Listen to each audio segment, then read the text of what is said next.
L'association des footballeurs ivoiriens est encore sous le feu des projecteurs de l'actualité. Séjournant actuellement en Côte d'Ivoire, le président de la FIFPro Afrique, le Camerounais Jérémy Ndjitap, a évoqué le statut de l'association ivoirienne au micro des médias.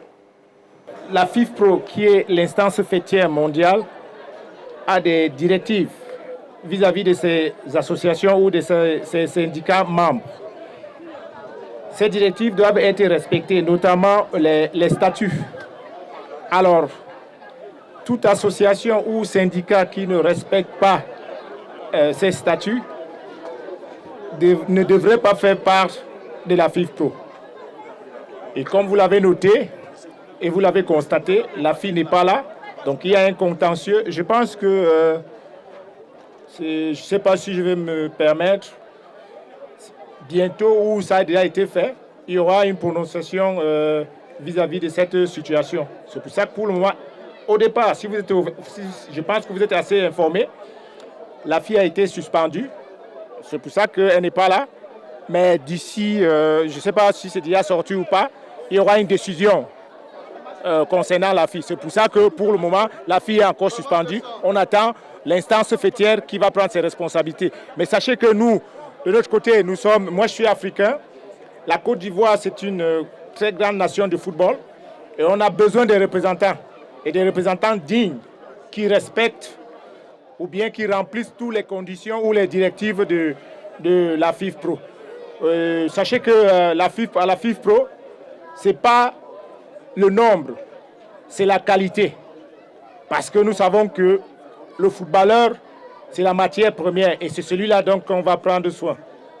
À l'instant, Jérémy Ndjitap, le Camerounais. Alors, ce soir, nous avons une question LGT. On parle football dans notre question LGT. Je rappelle la question LGT pour vous. Que pensez-vous des footballeurs ivoiriens qui investissent dans le football local en devenant propriétaires de clubs? C'est notre question LGT. Plus 225 27 21 59 93 99. C'est le numéro de téléphone qu'il va falloir lancer pour intervenir. Vous avez également la page Facebook de la 3 où vous pouvez nous laisser un message. Entre-temps, on va parler bien avant de notre buzz de ce soir. On parle bien sûr de l'AFI. Roger Stéphane nous a rejoint. Bonsoir Roger. Bonsoir Jean-Baptiste. Comment allez-vous? Je vais très bien. Avec vous, il y a également Balo. Bonsoir Mohamed Balo. Bonsoir Jean-Baptiste. Bienvenue. Merci. Vous êtes avec nous pour la suite de cette émission. En tout Absolument. cas, merci d'être là. Je vous en prie. Voilà. Alors, pour notre sujet, contacté par notre rédaction, la direction de la communication de l'AFI a indiqué s'en tenir à la notification de la décision de suspension de l'association prise en 2020 par le Bureau international de la FIFPro. Elle ajoute que l'AFI reste dans l'attente de la levée de cette sanction conformément aux dispositions statutaires de la FIFPro. Pendant ce temps, la direction de la communication précise que l'AFI n'a ni démissionné ni été radié de la FIFPro. Répondant à une de nos préoccupations, la direction de la communication a souligné qu'elle n'est en mesure de confirmer ni d'infirmer des contacts entre la direction de l'AFI et les délégués de la FIFPro séjournant actuellement en Côte d'Ivoire. La direction de la communication a souligné que l'AFI continue de dérouler son programme d'activité et se réjouit notamment de l'issue heureuse trouvée récemment en faveur des footballeurs locaux suite à son action de médiation. Voilà. Alors, quelle analyse faites-vous de cette affaire, Roger? Écoutez, trois choses, à mon avis, pour spéculer un peu. Soit que la guerre née de la crise électorale à la Fédération ivoirienne de football se poursuit encore du côté de l'AFI et de la FIFPro. Les deux associations continuent certainement de régler leurs comptes. Ou alors, nous, on fait beaucoup de bruit autour d'une affaire qui n'en vaut peut-être pas la peine. Il y a eu peut-être une sortie un peu malheureuse de Jérémy Ndjitap, et peut-être nous, on en fait un peu trop. Ou alors, la troisième option, c'est qu'il y a un événement qui se prépare de la part de la FIFPro, lequel, je ne sais pas, il y a beaucoup de bruit qui court. Là, il annonce qu'il y a une décision qui va être prise bientôt en ce qui concerne l'AFI. Levé ou pas de sa suspension, on n'en sait rien. On attend. Il y a beaucoup de bruit. Et peut-être la FIFPro est en train de pousser ses pions, en train de poser des pas par rapport à une grande décision qui devrait pouvoir intervenir bientôt. Voilà un peu les trois éléments que j'observe. Une guerre qui continue, un non-événement à la vérité, ou alors, très bientôt, un petit quelque chose va peut-être se produire entre la FIFPro et l'AFI. Voilà ma perception de l'événement qui fait un peu l'actualité en ce moment du côté de la presse sportive, de l'AFI et de la FIFPro. D'accord. Alors, Balo, comment expliquez-vous cette nouvelle polémique relative à l'AFI?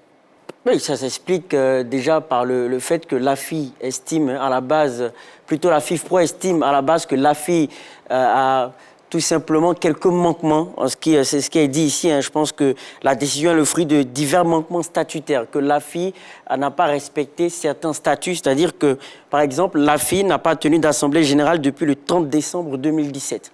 Et que après, en ce qui concerne la décision de ne pas parrainer le candidat Didier Drogba à la Fédération ivoirienne de football, qu'elle n'a pas fourni d'éléments tangibles expliquant ce non-soutien de Didier Drogba à la Fédération ivoirienne de football. Donc, je pense que la FIFPro est dans une logique de procédure, et c'est d'ailleurs ce que Jérémy Njitap a dit, que cette FIFPro-là attend certaines décisions au niveau de l'instance dirigeante de la FIFPro pour pouvoir lever la suspension de l'AFI. Mais la question que moi je me pose, il faut dire que cette élection a pris fin depuis le 23 avril 2021, alors qu'il y a eu une assemblée générale extraordinaire de l'AFI sur le toilettage des textes. Et à cette assemblée générale-là, il faut dire qu'il y avait la présence de l'AFI, même si il y avait la présence de la FIFPro, même si en janvier 2022, la FIFPro n'était pas présente parce qu'elle a estimé que l'élection du président de l'AFI ne répondait pas à un certain nombre de critères. Donc,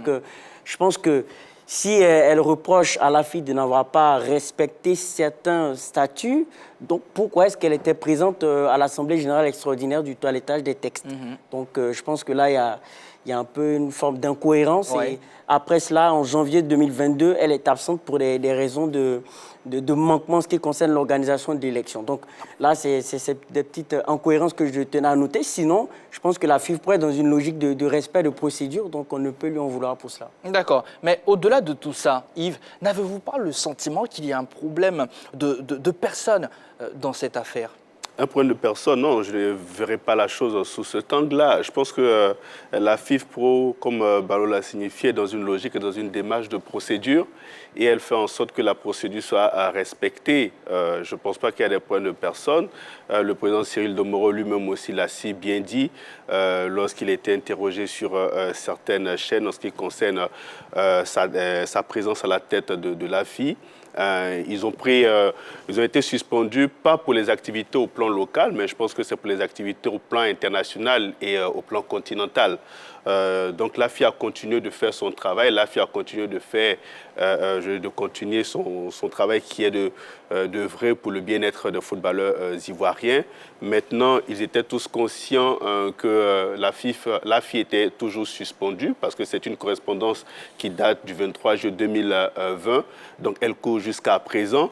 Les dirigeants de l'AFI étaient bien conscients que tôt ou tard, il y a forcément une décision qui allait sortir, même si la FIFPro et j'ai envie de dire la FIFPro Afrique ont pris part au toilettage des textes ici en Côte d'Ivoire il y a quelques mois.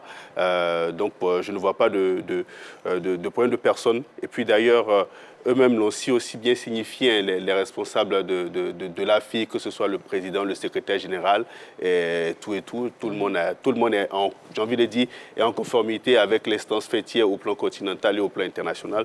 Donc pas de problème de personne, juste que c'est une procédure. Donc il faut aller au-delà. Moi, j'ai un avis contraire. J'ai un avis contraire. Certes, mais où j'aimerais vous emmener, Roger. Imaginons que l'AFI ne soit plus membre de la FIFPro et que celle-ci est un nouveau représentant en Côte d'Ivoire. Quel impact, selon vous, cela aurait dans le milieu du football ivoirien? Bon, de toute façon, c'est le bruit qui court. Il y a un bruit qui court, il semble, je mets ça au conditionnel, qu'il y a une nouvelle association qui devait naître. Je ne sais pas encore c'est quoi. Bon, si ça se fait, ce serait un désaveu pour l'AFI. Parce que sortir de la FIFPro, c'est un désaveu. Mais en même temps, rien n'oblige l'AFI à être membre de la FIFPro. Il y a une soixantaine d'associations au monde qui sont membres de la FIFPro, dont une dizaine sur le continent africain. Donc, ce n'est pas une obligation d'être membre de la FIFPro. Donc, il n'y a pas un problème en la matière. Maintenant, si on a 3 associations, bon, on verra bien, il y en a déjà 2, il y a une 3e. Ce sera certainement pour le bonheur des footballeurs. Mais maintenant, j'estime qu'il y a un vrai problème de personnes dans cette affaire. Il y a un problème de choix et de préférence. Parce que l'AFI n'a pas parrainé Didier Drogba. La FIFPro, l'AFI a été suspendue par la FIFPro.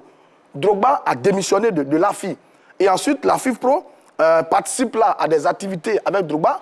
Et derrière, elle attaque plus ou moins l'AFI. Parce que quand Guitap dit la FIFPro a besoin d'un digne représentant en Côte d'Ivoire, moi ça me dérange un peu. Parce que quand même Cyril Domoro est président de l'AFI. Qu'est-ce qu'il entend par digne représentant? Je veux dire, c'est un peu incongru quand même. Parce que la FIFPro était à l'Assemblée générale élective de l'AFI. La FIFA a permis à l'AFI de voter pour la présidentielle de la fédération. Donc, j'ai l'impression qu'il y a un problème de personnes. Ils sont en train de mener une vraie guerre. Mais moi, ça ne m'étonne pas du tout. Hein. C'est tout à fait normal. Dans toutes les associations, que ce soit syndicats, mutuelles, amicales de villages, de quartiers, partis politiques, oui, il y a toujours une sorte de mafia, une sorte de clan. Ça règle les comptes à la guerre comme à la guerre. Je ne suis pas surpris. C'est comme ça que ça fonctionne dans les associations. Mais une chose est certaine, quand on regarde ce qui se passe, oui, il y a vraiment des problèmes de personnes dans ces deux associations, à commencer par l'AFI, Drogba et ses amis, et maintenant la FIFPro qui est dans le jeu. Quand on regarde, oui, on sent qu'il y a une guerre qui se mène en ce moment. S'il y avait un problème de personnes, il n'aurait pas participé aussi à l'Assemblée générale de l'AFI. C'est pour ça que moi, je ne parle pas de problème de personnes. Parce que s'il y avait ce problème de personnes, comme je l'avais signifié, mais la FIFPro ne se serait quand même pas invitée à l'élection, à suivre les activités de la fédération. Mais d'où qu'elle parle de dignes représentants? Quand elle dit dignes représentants, parce qu'elle n'a pas cautionné l'élection de janvier 2022. Elle n'a pas cautionné l'élection de janvier 2022. Elle a trouvé qu'il y avait un certain nombre il y avait un certain nombre d'éléments que l'élection de janvier 2022 ne remplissait pas. D'accord. En tout cas, messieurs, nous allons suivre cette affaire, nous allons suivre cette actualité jusqu'à son dénouement. Il y a une procédure. On va suivre cette procédure jusqu'à son dénouement, comme je l'ai dit à l'instant. Plus 225, 27, 21, 59, 93, 99. Que pensez-vous des footballeurs ivoiriens qui investissent dans le football local en devenant propriétaires de clubs? Voilà.